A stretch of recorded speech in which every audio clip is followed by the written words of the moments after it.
All right. Hello, everybody. Hope we're doing good. So today we're going to look at Amplify with Instagram. As you may or may not know, I also have a video all about Reels. So if you're into Instagram, definitely check out that Reels video. I talk about 4 or so different types of Reels you can make.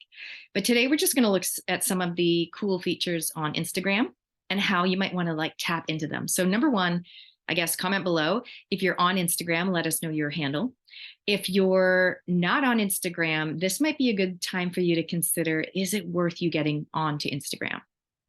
I would probably say yes. If you're part of my niche and part of my world, then I imagine your clients, your connections, your peers are on Instagram. So it is definitely worth considering because I imagine you're making content, you're putting it somewhere else, be that probably Facebook. It's very easy to either copy paste, tweak it because you have a more limited, a smaller word count availability on Instagram. So sometimes you have to cull your Facebook posts, or you can sometimes flick them across. I usually link my Instagram straight through to my Facebook, and sometimes I will post natively, like originally straight to Facebook as well.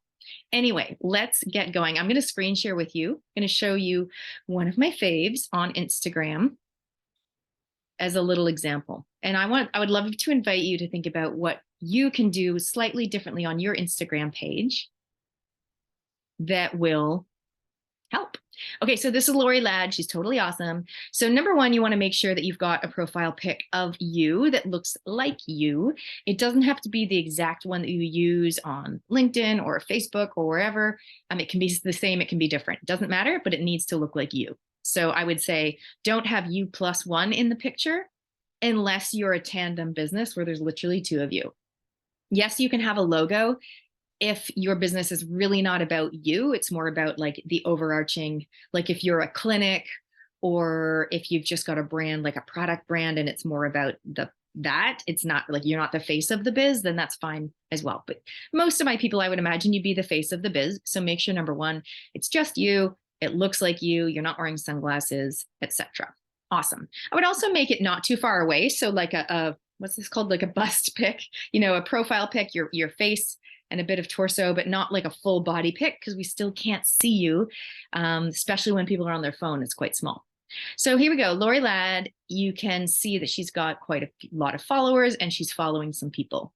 So I'm going to show you how to look at how to expand the people that you're following that are accurate to you and just grow your relevant following and followers. That's one of the things we'll talk about. But what I want to point out here is you have a very limited count here of your bio in Instagram. So when someone says click link in bio, they actually mean the link here that you've got in your bio.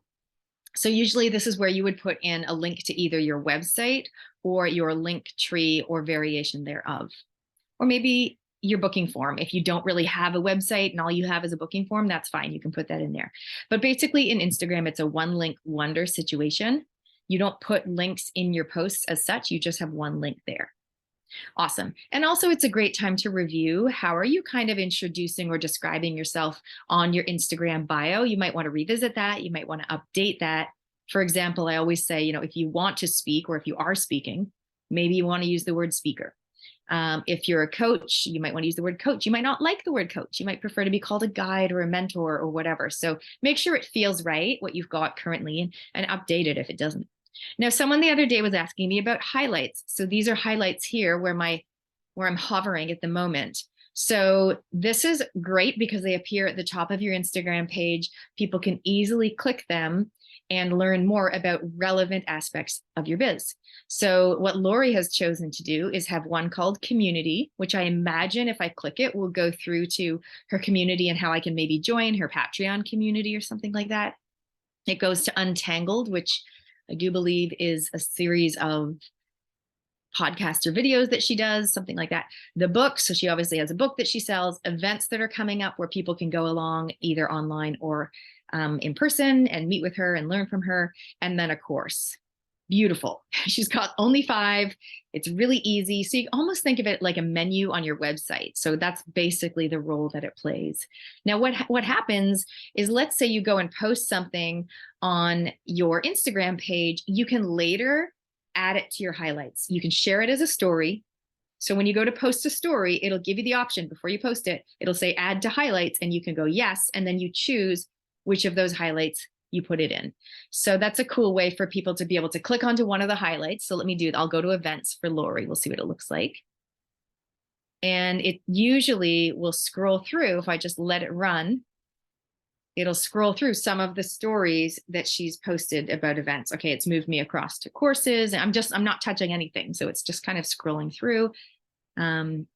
And then it's back. Okay, so if I started on community, it would probably scroll through all the highlights.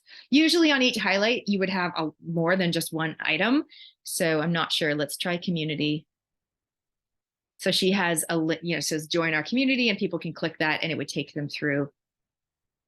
Yeah, she seems to only have one item in each highlight, which is totally fine. But the point is you can actually maximize it and have more. Okay, then we go ahead and we look at her grid, which is basically what you would see on her Instagram page if you were to go there. You can see that some of them are reels. The ones with the video thingies are reels, and she gets a lot of people watching them, like 3,000, 7,000 almost. And she's really great for just doing, it's not studio perfect, like she's literally out in nature. Quite often she's sitting in the car wearing a beanie or her glasses or whatever, which is really awesome. And people just love her vibe because she's so genuine and authentic and all that kind of thing. So just think about what and where you could do some of your videos or reels. So if I clicked on reels only, it will only show me the reels. And then you can go through and have a look and have a listen and get inspired. So thinking about yourself and the reels that you make. So a reel could just be you sharing wisdom. Hey, you guys. So if you've been following me for a while or a short period of time, you know that my biggest teaching is how do you stand in the fire and not get burned? How do you feel everything that is arising within you and not run from it, change it, or fix it? When we are practicing this more and more, we become free. And I believe in all of my beingness that we are designed to stand in this world, to feel everything and to break free, to let life gift us with the. All right, I'm going to stop it there, but how awesome is that? So what I would love you to, or just remind you about, is a reel doesn't have to be like a series of video clips with music, and it doesn't have to be that. It can be that. I recently did that to show people my doTERRA business retreat, and I grabbed little clips of the retreat and I put it together with music and I put some text on top and all that. That is one type of reel. What Lori was doing is another type of reel, which is almost like not a mini webinar as such, but it's just like a video where she's sharing some wisdom, she's asking some questions, and then before she posts that video, she adds the captions. And you can choose different styles of how the captions come in. So hers were kind of rolling, like it would come out and then it would roll, and it would do the next one and it would roll. You can choose different styles. So it's very simple to do. And for you, it might be just like, oh, well, that's awesome. Now, when you do reels, you want to hold the camera, the phone, vertically, not horizontally. Okay. If you were doing YouTube, I'd say probably horizontal. But if you're doing it for Instagram, I would say hold it or lean it up against something and do that vertically. And she's literally just using her camera feature, video, not photos. She's clicking the button and she's talking, and then she's uploading it. The cool thing with reels is you can edit really easy. I promise you it is not hard, because I was so scared of editing for so many years. And you can just take off that little bit at the front where your hand is clicking the button. Or maybe if you talked for too long, you can trim it, because you can't just go on and on for many minutes with reels. There's a time limit. I don't know what it is. I'm not sure if it's a minute or a minute and a half. So it's not very long. But it's just these little snippets of wisdom, which people love because they're very bite-sized. They're very consumable. And you can just be authentic and be yourself, and people love it. The other kind of reel that you might do, for example, is the same thing, but you might flip the camera. So you're actually at the beach or outside or showing your kitchen, or depends what you're into. And you might be doing a voiceover. You might talk while you're doing that. So it doesn't have to always be your face, is my point. But be sure to go and watch my reels video that I did. So I guess the main thing I wanted to highlight to you guys is the highlights today and how you can use those in your business. And I can showcase mine in a minute. I'll go over to my page and show you that as well. But the other thing I wanted to show you is often when I go and follow someone, and when I follow them, that means they're just more likely to come into my news feed, especially if I've engaged with one of their posts. I often sometimes will just go and be like, oh, I wonder who Lori follows. I just wonder if any of them will be relevant and helpful to me in my journey. So I might be like, oh, who's this Luke Mind Power guy? And I might go and check him out and then click follow, or just scroll down. So basically it'll say follow in blue for anyone that I'm not currently following, which is pretty much everybody. There we go. So if it's like that, it means I'm already following that person. Everyone else is up for grabs type thing. But I don't want to go and just randomly follow all of them. I might decide to spend 2 or 5 minutes sussing out a few of them. She follows a lot of men. I tend to follow mainly women, but that's cool. And so that's a way that you can expand your knowledge and your whoever you get exposed to on Instagram. You can go and follow someone that you genuinely think is awesome, and you're like, I wonder who they're following. Let me go and follow a few of their people as well. Amazing. So let's go and look at my page. So I'll go to home. Okay, so this is interesting. This is bringing up my feed, but what I want to do is go to my page. Okay, so this is bringing up my Instagram page, and again, so I'm following a lot more people than Lori is. So you guys could go and see who I'm following, and then maybe follow some of them. But what I want to show you, okay, photo of me, looks like me, yes. Torso, yes. Sunglasses, no. Another person, no. So winning. So now and then I change that photo. And by the way, when you click on an image like that on Instagram, it automatically shows you someone's stories. So their most recent stories and what they've been posting on their feed. So here's some of mine. This is the reel that I was telling you about. It'll just automatically scroll through some of them. Okay, that's the reel. Had music on it. Another one. Okay, anyway, if you kept watching, it would show you a few more stories. Anyway, so these are my highlights. Now I have a few more, probably too many, if I'm honest. So it's probably a good time for me to go through and think, okay, Nat, you're making it too confusing for people. You're giving them too many options. Why don't you just try to stick to like 5 or 6? And so I would do that. I would literally do one probably now called shop. See, I've got products, but I actually might update, and I've got 2022 services. Well, 2022 is over. Why do I even have that? So I have events. I'll probably keep that. I have coaching. I'll possibly keep that. Networking, which is a pillar of my business. So I'll keep that. And something about oils, which is a big part of the wellness side of my business. I could call that wellness rather than oil love. So I might have a little rethink about that. And again, up your brave. Like I've just got so much eco love. That's my garden, giveaways, 90 day. I'm just going bananas over here. So one of the things I would do for myself is I would definitely limit that and update it. So that's my tip to myself. So if you already have highlights, maybe think about making sure that you've got about 5 or 6 really, really relevant ones. And then you can add things to them. Just make sure they're current. Make sure that, for example, in services, I got to make sure that what I'm offering and talking about is still current. And you guys can do the same thing as well. So coming down to the grid, as you can see from my grid, like it shows you a mixture of some of these are reels and some of them are just posts. For me, I intentionally talk a lot about business, but I'll also throw in some wellness type oil stuff as well. One of the things I think I would suggest for myself to do way more than I'm doing is have some more branded type content that's consistent. So let me give you an example. Something like this, which is basically my Rumble channel. Yeah, having just a bit more, inspirational, motivational type words with that similar branding peppered along my grid. So it just looks a little more professional and less like just like a social fun page.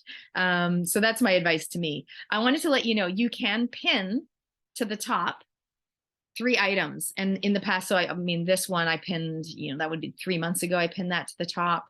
So you can pin to the top so that if anyone goes to look at your Instagram page, it's always going to leave those top 3 or 2 or whatever you pinned at the top, and everything else will just keep updating as you update it. I hope that makes sense. Comment below with so that's another example of some branded, so it's like, this is my new branding. I want to put more of that consistently. Maybe 1 in every 6th post for me would be with that branding to really have that nice looking grid. Okay. That's my tip to myself. Comment below with any questions, comment below with any exciting things that you're excited to do now, given this little sneak peek of information about how you can amplify with Instagram. Maybe you're going to update your pic, maybe you're going to update your bio, or maybe you're going to update your link. And once again, I'm just going to click this to show you guys the beauty of Linktree, which, by the way, I also did a video about Linktree in the coaching club, so you can check that out as well. This is my Linktree. I would say same advice to myself, probably too many options. Surprise, surprise. We don't want to confuse people. So I would probably go through myself and cull that maybe in half and have half of those available. The cool thing in Linktree is you can actually sleep or turn off some of your links. So I don't need to have all of them active at the same time. But again, I don't need to go and delete all of them and then later have to reinvent the wheel. I can just turn some of them off if they're not relevant or they're not my priority or my focus at the moment. So that's pretty cool. Awesome, guys. I hope that was helpful for you. I'm excited to see what headings you come up with in terms of your own highlights. If you're not sure what to do, I would say look at your own website. What are the menu items? And then also maybe some people that you follow, have a look at what highlights they're using and what topics, and you can just kind of refine yours as you go. You can always change them like I'm about to do. So I will, later on, I'll show you the after. This is the before. Awesome. So I hope that helps. Let me just come back to you. Stop screen share. Awesome. I hope that helps. I'm excited to see your comments and your questions. I'm excited to see some of you guys do some reels, do some highlights, use the story feature, add stories that you've done to your highlights, which is very exciting. And the other thing that I recently did on Instagram, which I forgot to show you, is I added a shop. So if you already have, like I already got a shop using the Facebook feature of adding a shop. So my Facebook and my Instagram are integrated, which means I easily just went, I don't know if you have to have a certain number of following, you probably do, for them to give you that free option of having a shop. So I recently made that a feature, which means people can more easily find my products and services, which is awesome if you're a business owner and you don't just want to post on Instagram for the fun of it. You actually want to grow your business, which I imagine we all want to do. Amazing. So comment below with any questions, comment below with any commitments that you're excited to make in terms of your Instagram, and we will see you later.